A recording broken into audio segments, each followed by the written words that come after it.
You've been playing the banjo for a little while. You're probably pretty familiar with standard open G tuning. It's the standard tuning for the banjo. It's the first one everyone learns. However, there's an issue. If you want to learn to play old fiddle songs, or God forbid, you want to play with a fiddle player or go to an old time jam, you're going to need to learn how to play in the keys of C and D, specifically D. D is really the big one for fiddle players. And while you can play those out of standard G tuning, there's an easier way, and that is double C tuning. So that's what we're looking at today. So in this video, we are going to look at how to get your banjo into double C tuning. We're going to learn the 3 most common chords that are going to cover you in like 90% of situations in double C tuning in the key of C. And then we're going to look at how to use a capo to get you into double D tuning and play out of the key of D. And we'll look at the chords there. They're the same as the key of C, but I'll show you how that works as well. And finally, we'll look at how to transition between these chords and how to sort of apply them to learning basic songs. All right, before we get into it, I got a quick favor to ask you. Hit the like button, hit the subscribe button, make a comment. Anything helps. I'm very new to this, and your support really helps me grow this channel. So please do that. All right, so we are starting here in open G tuning. That's probably where you are right now. And let me show you how to get into double C tuning.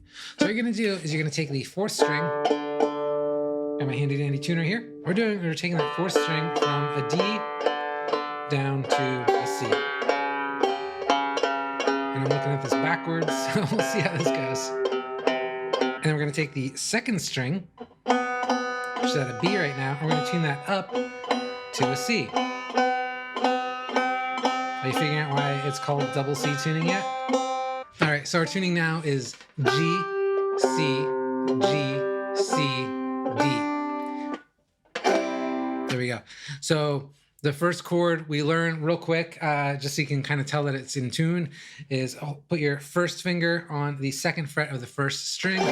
That's your C chord. Does that sound nice? There you go, you're probably in tune. So now let's get into the 3 common chords. So in the key of C, the 1, 4, 5 chords, those are always going to be the most important and the most common chords you find in most old-time songs. And so in the key of C, that's C, F, and G. So the C, I just showed you. You're going to put your 1st finger on the 2nd fret of the 1st string. That's all there is to it. Strum, that's your C. All right. Now, your F chord. This would be the 4 chord. All you're going to do is you're going to take your ring finger here. You're going to put that on the 3rd fret of the 1st string, and then take your index finger and put that on the 2nd fret of the 3rd string.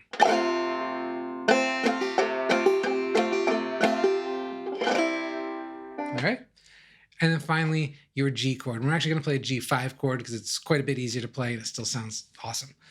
So you're going to take your index finger and put that on the 2nd fret of the 4th string, and take your middle finger and put that on the 2nd fret of the 2nd string.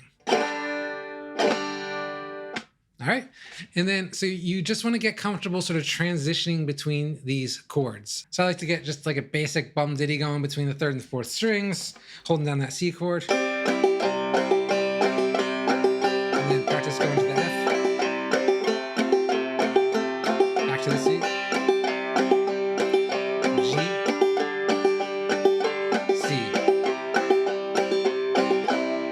You really want to ingrain those in your head because those are the most important chords and you're going to find them in like 90% of songs. So learn them, get those in your head, and learn how to transition between them smoothly. Now, fiddles, they are naturally in the key of D. That's their standard tuning. And so if you're playing fiddle music, that's usually where you're going to be too. There's actually not that many songs in the key of C. So all you do is just capo at the 2nd fret. You want to get it close to the fret bar and just, not too tight. And then you got to tune your 5th string. So a couple ways to do this. You can just go up a whole step. So you're going to tune that to A. There's also 5th string capos you can buy. I'm going to be totally honest. I've never seen one. I don't know how they work, but that's something you can look into if you want to do that. Now, what I have, I love these things. I got them installed special on this banjo. You can too. It's called railroad spikes. All right. You see these little sort of notches here? Those are railroad spikes. And what they are, they just stick out of the banjo here. I got those installed by Deering when I bought this banjo. If you have a good luthier in your area, they should probably be able to do it. I had a luthier do it to my old banjo just fine. And now all I do to tune up, I just snap the string under there. See it? Now the advantage of that is that I can change tunings really fast. I can slap on that capo, hook that railroad spike, and I'm good to go.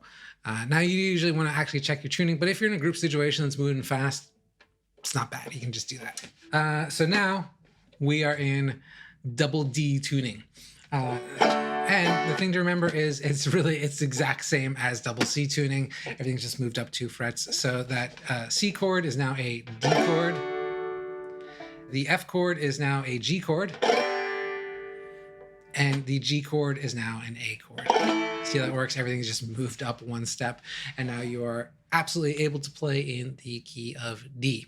So here's why it's important to know those 3 chords, is that if you are trying to learn a song by ear, or you're in a jam session, you don't know the song, if you start with those 3 chords, you're gonna be quite a long way to at least being able to play basic backup and then start to be able to pick out the melody from there. So let's take an example of Arkansas Traveler. That goes something like...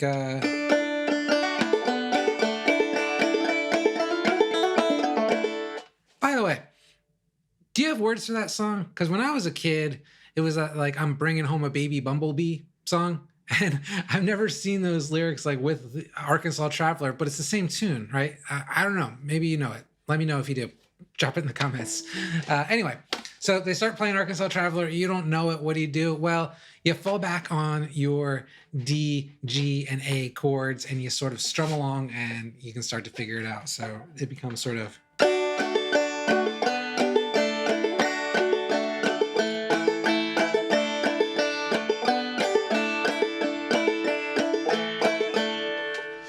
Right now, you've got the basic framework of the song just from those 3 chords. You kind of listen for the chord changes, try switching between those 3 chords, and you're a long way there to figuring out the song. So the next thing you want to do is take a look in the description. I've got a link to the chord charts. Check those out. Learn those chords, practice transitioning between them, and yeah, have fun playing in double C or double D tuning. All right, see ya.